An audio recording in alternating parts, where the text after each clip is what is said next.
வணக்கம் நண்பர்களே. நம்ம இந்த காணொளியில் என்ன பார்க்க போகிறோம் அப்படின்னா, விண்வெளிக்கு பறந்த இந்திய வீரர்.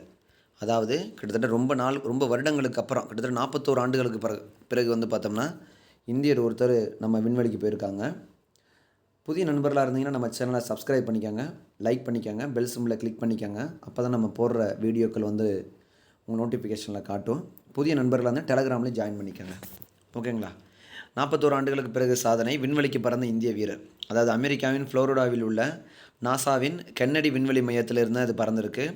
பால்கன் 9 ராக்கெட் இந்த இதிலேருந்து தான் போயிருக்காப்புல. யார் போயிருக்காப்புனா சுபான்சி சுக்லா. அவர் தான் போயிருக்காரு. கிட்டத்தட்ட 41 ஆண்டுகளுக்கு பிறகு இந்திய வீரர் சுபான்சி சுக்லா விண்வெளிக்கு சென்று சாதனை படைத்துள்ளார். சர்வதேச விண்வெளி நிலையத்தில் அவர் 14 நாட்கள் தங்கியிருந்து ஆய்வு நடத்துகிறார். சர்வதேச விண்வெளி நிலையத்தில் போய் அவர் வந்து கிட்டத்தட்ட 14 நாட்கள் தங்குறாப்புல. ஜூன் மாதம் 26ஆம் தேதி இந்திய விண்வெளி ஆராய்ச்சி நிறுவனம் இஸ்ரோ உருவாக்கப்பட்டது 1969 ஆகஸ்ட் 15.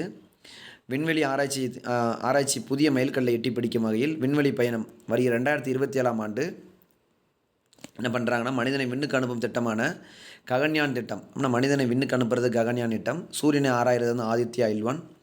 இந்த மாதிரி இருக்குது. நிறைய திட்டங்கள் கொண்டு வந்திருக்காங்க. இதற்காக சுபான்சி சுக்லா உள்பட 4 பேரை இஸ்ரோ தேர்வு செய்துள்ளது. அவர்களுக்காக சிறப்பு பயிற்சியும் கொடுக்கப்பட்டுள்ளது. மனிதனை விண்ணுக்கு அனுப்பும் திட்டத்தை முன்னோட்டமாக சர்வதேச விண்வெளி ஆராய்ச்சி நிலையத்திற்கு இந்திய வீரரை அனுப்ப இஸ்ரோ முடிவு செஞ்சுருக்கு.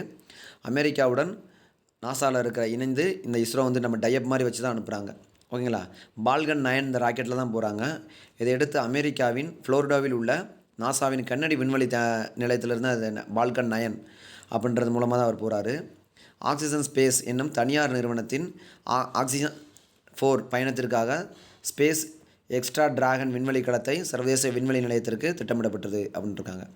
இதில் விண்வெளி வீரர் சுபான்சி சுக்லாவுடன் அமெரிக்காவைச் சேர்ந்த கமாண்டா பெக்கி விட்சன், ஹங்கேரியை சேர்ந்த விண்வெளி நிபுணர் திபோர் கபு, போலாந்தைச் சேர்ந்த வின்வோஸ் உசன்சாஹி ஆகியோர் இடம்பெற்றிருந்தனர். அப்போ எந்தெந்த நாட்டுக்காரங்க போயிருக்காங்க அப்படின்னா, இந்தியாக்காரங்க, ஹங்கேரி நாட்டுக்காரரு, போலாந்து நாட்டுக்காரர், மொத்தம் 4 பேர் போயிருக்காங்க.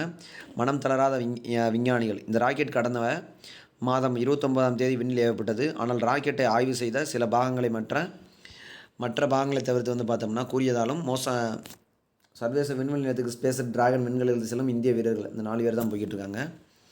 கூறியதாலும் மோசமான வானிலை, எரிபொருள், திரவ ஆக்சிஜன் கசிவு உள்ளிட்ட பல்வேறு காரணங்களாக கிட்டத்தட்ட 7 முறை ஒத்தி வச்சுருக்காங்க. இருப்பினும் பால்கன் 9 ராக்கெட் விண்ணில் ஏவுவதற்கு ஜூலை 2ஆம் வாரத்தில் இருந்து சாதகமற்ற சூழல் ஏற்படுறதுனால இப்போ என்ன பண்ணிட்டாங்க அப்படின்னா, விஞ்ஞானம் முடிவு பண்ணி நாசாவும் இஸ்ரோவும் இணைஞ்சு பல்வேறு முயற்சிகள் பண்ணி இப்போ சமீபத்தில் வந்து அதன்படி 25ஆம் தேதி வந்து கென்னடி விண்வெளி மையத்திலேருந்து இதை வந்து அனுப்பியிருக்காங்க. ஓகேங்களா? சுபான்ஸ்ரீ வந்து ஆக்சிஜன் 4 திட்டத்தில் வந்து ஹங்கேரி ஒரு 4 நாட்டுக்காரங்க இது ரொம்ப முக்கியமாக போயிருக்காங்க. அந்த 4 நாட்டுக்காரங்களையும் பார்த்துக்கிறணும் நம்ம. ஓகேங்களா? அது வந்து என்ன பால்கன் 9 அப்படின்னு ஒரு விண்கலத்தில் போயிருக்காங்க. இது ஆக்சிஜன் அப்படின்ற ஒரு தனியார் ஆக்சிஜன் அப்படின்ற ஒரு தனியார் கம்பெனி தான் வந்து அவரை வந்து சென்ட் ஆஃப் பண்ணிக்கிட்டு அந்த கம்பெனி மூலமாக தான் அவங்க அனுப்பி வைக்கிறாங்க. அந்த கம்பெனி பேர் கரெக்டாக சொல்லணும் அப்படின்னு சொல்லி பார்த்தீங்கன்னா, 2027 வந்து அவங்க இது பண்ணுவாங்க. ஆக்சியம் ஸ்பேஸ் என்னும் தனியார் நிறுவனம். ஆக்சிஜன் ஸ்பேஸ் தான் தனியார் நிறுவனம், அதோட இது பேர்.